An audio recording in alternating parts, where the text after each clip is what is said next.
देखना। आज हम देखेंगे हमारा चैप्टर नंबर 13। ठीक है, अब हमारी साइंस एंड होने ही वाली है, मतलब आप जल्दी जल्दी आप चैप्टर कंप्लीट कर लीजिए एंड बहुत अच्छे से अपनी तैयारी करते रहिए। ठीक है, देखते हैं क्या है चैप्टर का नाम, magnetic effect of electric current. मतलब कि इलेक्ट्रिक करंट, पहले हमने पिछले चैप्टर में इलेक्ट्रिसिटी पढ़ा था, तो अब उसका मैग्नेटिक इफेक्ट क्या होता है इस चैप्टर में हम वो पढ़ेंगे। ठीक है, तो पहला क्वेश्चन क्या है, what is meant by the magnetic effect of current. मतलब कि चैप्टर के नाम पे ही पहला क्वेश्चन मैंने बना दिया है। ठीक है, 2 मार्क्स का ही इस चैप्टर से क्वेश्चन आना है, तो छोटे छोटे क्वेश्चन ही हमको करना है। ठीक है, हाँ, आंसर है क्या, when electric current flow through a conductor when a magnetic field is development around it is called. मतलब कि किसी भी कंडक्टर में यदि इलेक्ट्रिक करंट फ्लो होता है तो वहां पर एक मैग्नेटिक फील्ड बन जाती है। ठीक है, हाँ, अगला क्वेश्चन क्या है, व्हाट इज हीटिंग और थर्मल इफेक्ट ऑफ करंट। अभी अपन ने मैग्नेटिक इफेक्ट देखा था, अपन देख रहे हैं क्या थर्मल इफेक्ट या हीटिंग इफेक्ट क्या होता है। ठीक है,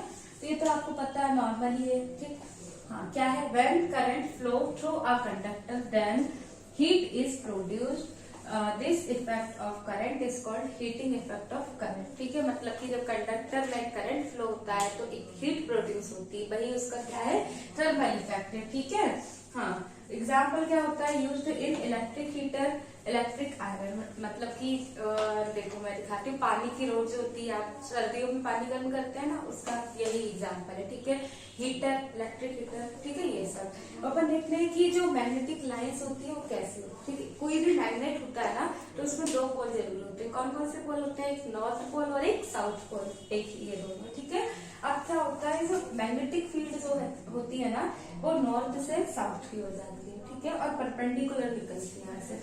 लेकिन मैग्नेट के अंदर अपोजिट होता है, बिल्कुल क्या, साउथ से नॉर्थ की तरफ जाती है मैग्नेटिक फील्ड। याद रखना है इसको। ठीक है, आपको 11th-12th में भी ये काम आएगा फिजिक्स में। ठीक है, अब क्या होता है, जितनी ज्यादा मैग्नेट के पास में मैग्नेटिक फील्ड होगी उतनी ही पास होंगी। ठीक है, स्ट्रॉन्ग होंगी, और जैसे ही हम दूर जाते जाएंगे तो वीक हो जाएगी मैग्नेटिक फील्ड में। ठीक है, तो ये आप नोट कर लीजिए, ये दोनों क्वेश्चन में से कोई सा भी क्वेश्चन 2 मार्क्स में आ सकता है क्योंकि इम्पोर्टेंट है। ठीक है, फिर अपन देखते हैं अगला क्वेश्चन। चलिए अब देखते हैं हम अपना अगला क्वेश्चन। ठीक है, हाँ, क्या है, right any 3 properties of magnetic field lines. ठीक है, 3 प्रॉपर्टी लिखना है हमें मैग्नेटिक फील्ड लाइंस की। ठीक है, तो जो मैंने अभी आपको मैग्नेटिक फील्ड लाइन बताई है वही इसमें लिखा है, देख लेते हैं। देखिए, the magnetic lines are directed from north to south. मतलब कि बाहर की तरफ नॉर्थ से साउथ और अंदर की तरफ साउथ टू नॉर्थ। ठीक है, हाँ, आगे फिर क्या, magnetic lines of force are denser is strong. मतलब कि डेंसर मीडियम में स्ट्रॉन्ग होंगी और रेयर मीडियम में वीक होंगी। ठीक है, डेंसर मीडियम क्या होता है, डाउट आना चाहिए कि डेंसर मीडियम क्या होता है। ठीक है, क्या होता है डेंसर मीडियम, देखो क्या होता है, जिसकी डेंसिटी ज्यादा होती है उसको बोलते हैं डेंसर मीडियम। और मतलब कि नॉर्मल एयर है, डेंसिटी ज्यादा नहीं है, तो वो क्या है, रेयर मीडियम। ठीक है, जैसे कि तुम एयर और वाटर को ले लो तो उसमें से डेंसर कौन होगा, वाटर। ठीक है, फिर आगे क्या है, magnetic lines of force are closer. मतलब कि क्लोज कर बनाती हैं। यही डिफरेंस होता है इलेक्ट्रिक फील्ड लाइन में और मैग्नेटिक फील्ड लाइन में। इलेक्ट्रिक फील्ड लाइन जो होती है कभी भी क्लोज कर्व नहीं बनाती, लेकिन मैग्नेटिक फील्ड लाइन जो होती है वो क्रॉस कर्व जो अपना पूरा क्लोज हो जाता है वो हो जाता है। ठीक है, हाँ, आगे चलते हैं अपन क्या, right Faraday law of electromagnetic induction. ठीक है, फेराडे नाम से एक साइंटिस्ट थे, उन्होंने लो दे दिए अपने, कितने दिए थे, 2 लो दिए थे, 2 दिए थे। ठीक है, फर्स्ट और सेकंड। फर्स्ट वाला क्या बोलता है, whenever there is some change in magnetic flux linked with a coil then induce EMF। मतलब कि यदि तुम किसी भी कंडक्टर में मैग्नेटिक फ्लक्स ला रहे हो तो उसमें एक EMF जनरेट हो जाता है। EMF का मतलब होता है इलेक्ट्रोमोटिव फोर्स। ठीक है, वो जनरेट हो जाता है, डेवलप हो जाता है। ठीक है, अब आगे सेकंड लॉ में हमने क्या बोला, जो EMF जनरेट हुआ है, EMF का फुल फॉर्म क्या है, इलेक्ट्रोमोटिव फोर्स। ठीक है, जो जनरेट हुआ है वो डायरेक्टली प्रोपोर्शनल होता है किसके, rate of change of magnetic flux. ठीक है, मतलब कि जो EMF है वो डायरेक्टली प्रोपोर्शनल होता है किसके, मैग्नेटिक फ्लक्स के। ठीक है,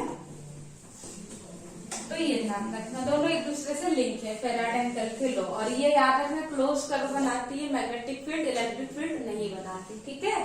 हाँ, और याद रखना कि जो मैग्नेटिक फील्ड होती है और इलेक्ट्रिक फील्ड दोनों ही कभी भी एक दूसरे लाइन को क्रॉस नहीं करती है, ठीक है। तो ये जो पूरा अपना दोनों क्वेश्चन आंसर है, दोनों को नोट कर लीजिए। फिर देखते हैं अपना आखिरी क्वेश्चन। चलिए अब हम देखते हैं अपना अगला क्वेश्चन, ठीक। क्वेश्चन क्या है, what is right hand thumb rule, ठीक है। देखते हैं क्या है। According to this rule, if we hold a current carrying straight wire is our right hand in such a way that our thumb point the direction of electric current। समझ आया? इससे देखते हैं। देखिए क्या होता है, मैग्नेटिक फील्ड की डायरेक्शन में हम फिंगर्स रखते हैं, ठीक है। जैसे कि देखिए मैग्नेटिक फील्ड इस तरफ है, नहीं इसमें क्या ऐसे ऐसे आ रही है, ठीक है। तो जो अपना थंब है वो क्या बताता है, करंट बताता है, ठीक है। ऐसे मैग्नेटिक फील्ड, इसमें मैग्नेटिक फील्ड ऐसे आएंगी, ऐसे घूम रही है, ठीक है। तो मैग्नेटिक फील्ड ये है, ठीक। तो ऐसे मैग्नेटिक फील्ड घूम रही है, तो करंट की डायरेक्शन क्या होगी, ऊपर की साइड को देखिए करंट की डायरेक्शन, ठीक है। तो मैग्नेटिक फील्ड की डायरेक्शन में अपन अपने फिंगर रखते हैं और करंट मतलब जो थंब होता है वो करंट की डायरेक्शन बता देता है, ठीक है। तो ऐसे जा रही है मैग्नेटिक फील्ड, तो ऐसे घुमाएंगे हम, ये जा रहा है, ठीक है। ऐसे जाते हैं तो करंट नीचे की साइड आता है, ठीक है। अब हम आगे चलते हैं, अच्छे से पता चल गया ना। और इसको देखो लिखा है, क्या लिखा था, current electric current through the wire, then the direction of curve the finger will show the direction of magnetic field. ये देखिए मैग्नेटिक फील्ड यदि आप यहाँ पे रख रहे हो, मीन्स की करंट की डायरेक्शन में आप थंब रख रहे हैं, तो मैग्नेटिक फील्ड जो फिंगर अपनी कर्ल हो रही है ना जिस साइड, वो मैग्नेटिक फील्ड होता है। तो आप दोनों निकाल सकते हो, ठीक है।